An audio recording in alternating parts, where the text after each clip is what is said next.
마태복음 26장 6절부터 13절까지 제가 봉독해 드리겠습니다.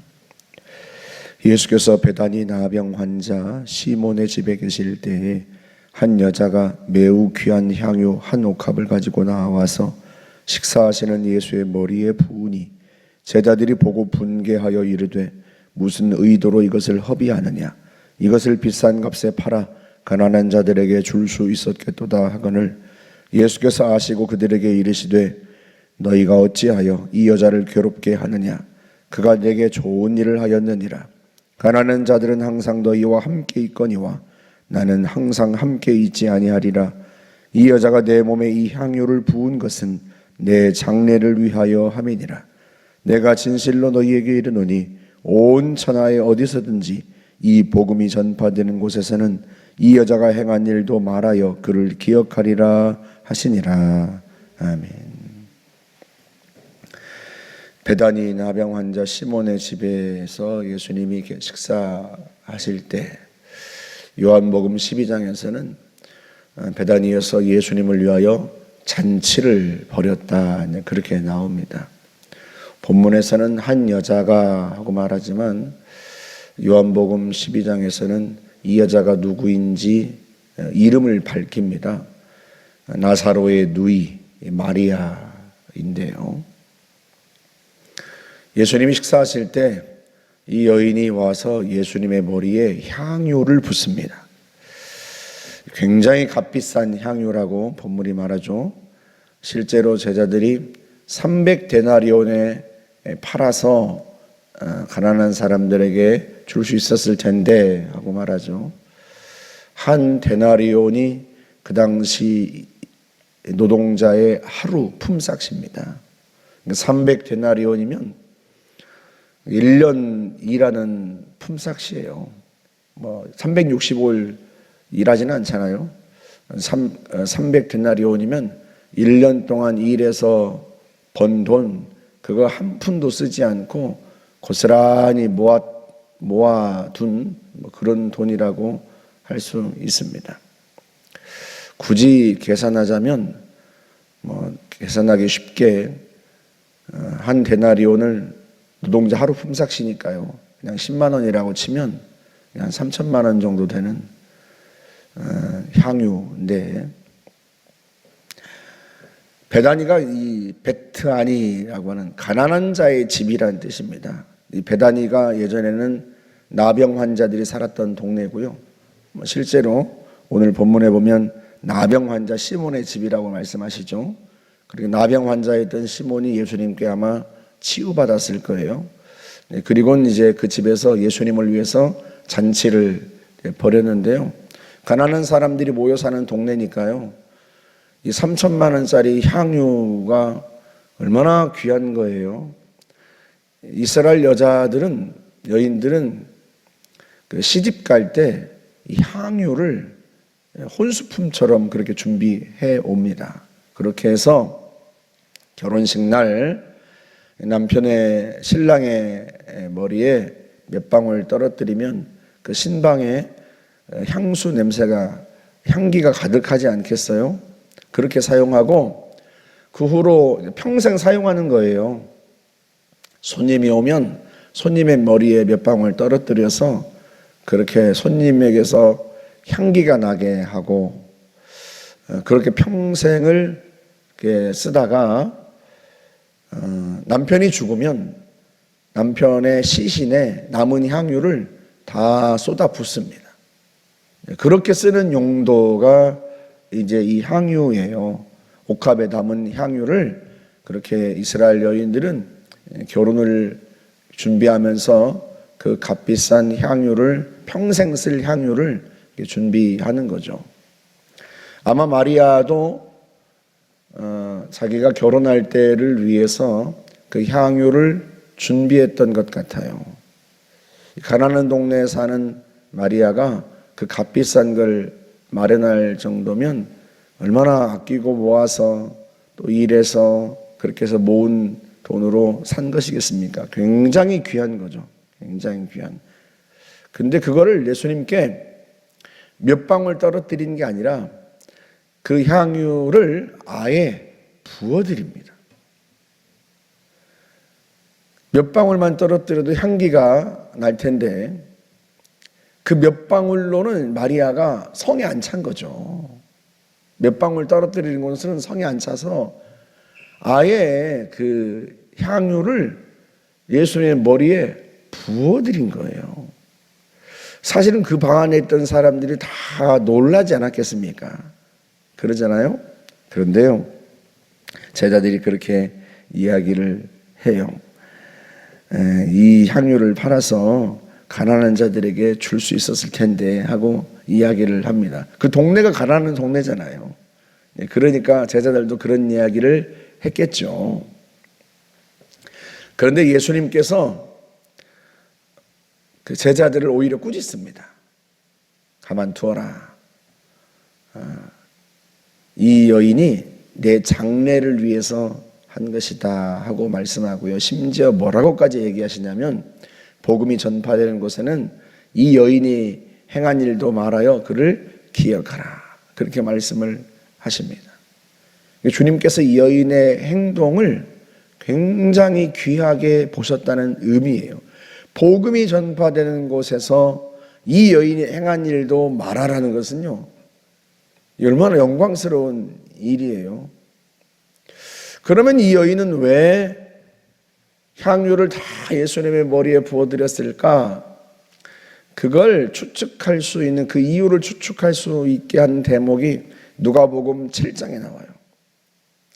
바리새인의 집에 예수님께 초대되어 갔을 때 그 동네에 살던 한 죄 많은 여인이 그곳에 와서 향유를 예수님의 발에 붓고 자기 머리털로 예수님의 그 발을 닦아드립니다.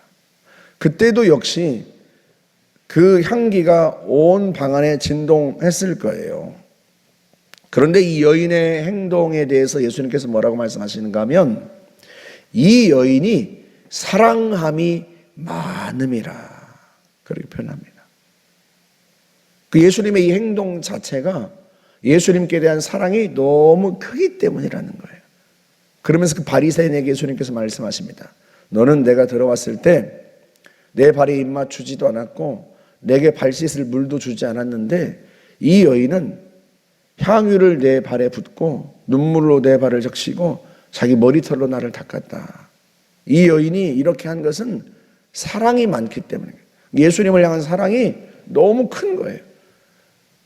예수님을 향한 사랑이 너무 크다 보니까 향유를 발에 붓고 물로 예수님의 발을 닦아드리는 게 아니라, 원래 손님이 들어오면 물로 발 씻을 물을 줘야 되거든요. 그런데 그 바리새인은 예수님을 초대해 놓고도 예수님의 발을 씻어주지도 않고 발 씻을 물도 주지 않았는데, 이 여인은 예수님이 그곳에 있다는 이야기를 듣고 와서 그 향유를 가지고 와서 예수님 발에 붓고 머리털로 닦아드립니다. 그 바리새인은 이분이 선지자면 이 여인이 얼마나 죄가 많은 여인인지 알 텐데 하고 속으로 생각했지만, 예수님은 이 여인이 얼마나 죄가 많은 여인인가 그 문제가 아니라 이 여인의 행동을 보고 이 여인이 사랑이 많아서 나를 사랑하는 게 커서 그렇다 하고 말씀을 하시는 거죠. 마리아도 똑같았을 거예요. 그 값비싼 향유를, 결혼을 위해서 자기를 결혼을 해서 준비한 향유를, 평생 써야 할 향유를 예수님의 머리에 다 부어드린 것은 그렇게 하지 않고는 견딜 수 없는 주님을 향한 뜨거운 사랑 때문인 거죠. 우리가 하는 모든 행위들도 다 그렇지 않습니까?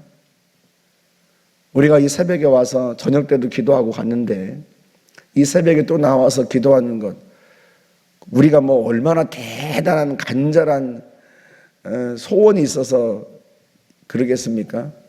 그보다는 주님을 사랑하는 마음이 커서 주님 앞에 나와서 기도하는 것이고, 교회 앞 마당을 쓸고 청소하는 것도, 그것도 주님을 향한 사랑 때문이죠. 주님을 향한 사랑이 너무 커서 그 사랑 때문에 그렇게라도 그 사랑을 표현하고 싶어서 그렇고, 전도팀을 위해서 식사하는 것도, 식사를 준비하는 것도, 그것도 사랑 때문이고, 주님의 복음을 전하는 것도, 그것도 주님을 향한 사랑 때문이고, 성도 중에 누군가를 섬기고 돌보고 하는 것도 다 그 우리 주님을 향한 사랑 때문인 거예요. 우리 하는 행위가 각각 다 다르지만 우리가 그렇게 하는 이유는 주님을 사랑하기 때문에 그래요.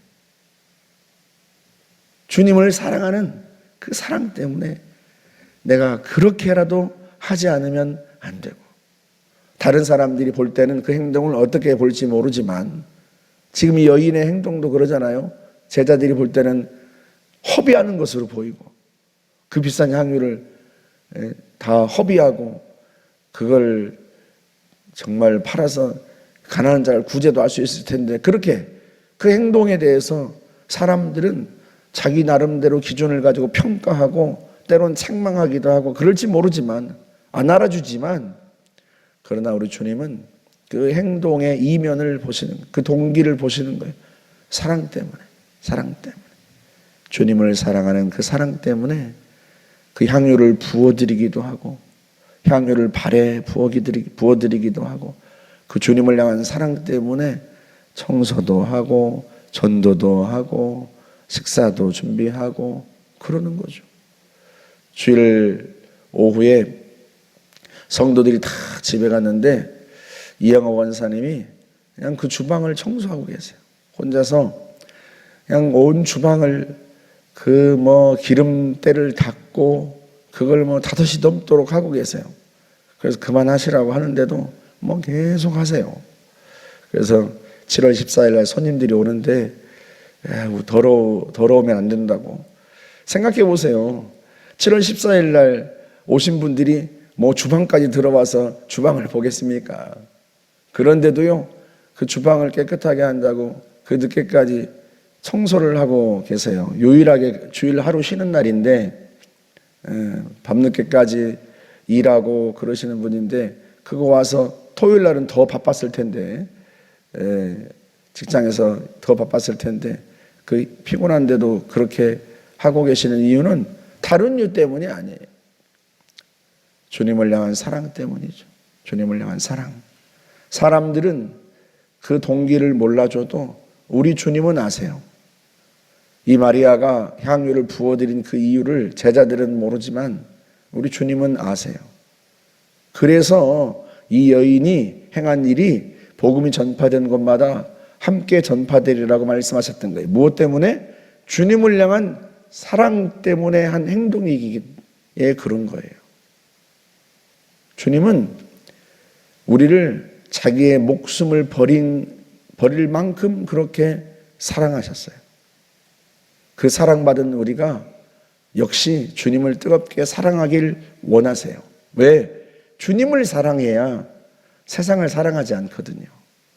주님을 향한 사랑이 크면 클수록 주님의 말씀에 순종할 테고 주님을 따를 테고, 그리고 세상을 사랑하지 않을 거예요. 그게 우리를 지키는 길이기도 해요. 그래서 주님께서 이 이야기를 하신 거예요. 복음이 전파되는 곳에서는, 복음이 전파되고 많은 사람들이 구원받은 그곳에는 이 여인의 일도 말하여서 평생 그렇게 주님을 사랑하며 살도록 주님께서 그 본으로 그렇게 말해주라 하고 말씀하신 거죠. 주님은 아세요. 여러분들이 하시는 그 모든 행위, 교회에서 성도들을 위해서 또 교회를 위해서 하는 모든 행위가 주님을 향한 사랑 때문인 걸 아십니다. 그걸 귀히 여기세요.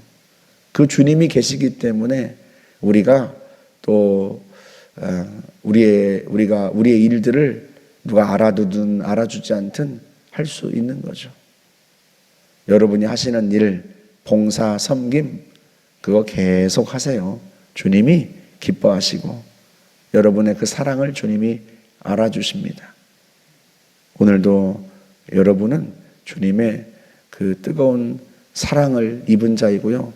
여러분의 행위를 주님의 사랑, 주님을 사랑하기 때문에 하신 행동인 줄 알고 주님이 기뻐하십니다. 평생 그렇게 주님을 기쁘시게 하는 여러분 되시기를 주의 이름으로 축복합니다. 함께 기도하겠습니다. 하나님 감사합니다. 우리가 주님을 사랑하여 하는 모든 행위들을 사람은 몰라도 주님은 알아주시니 참으로 감사합니다.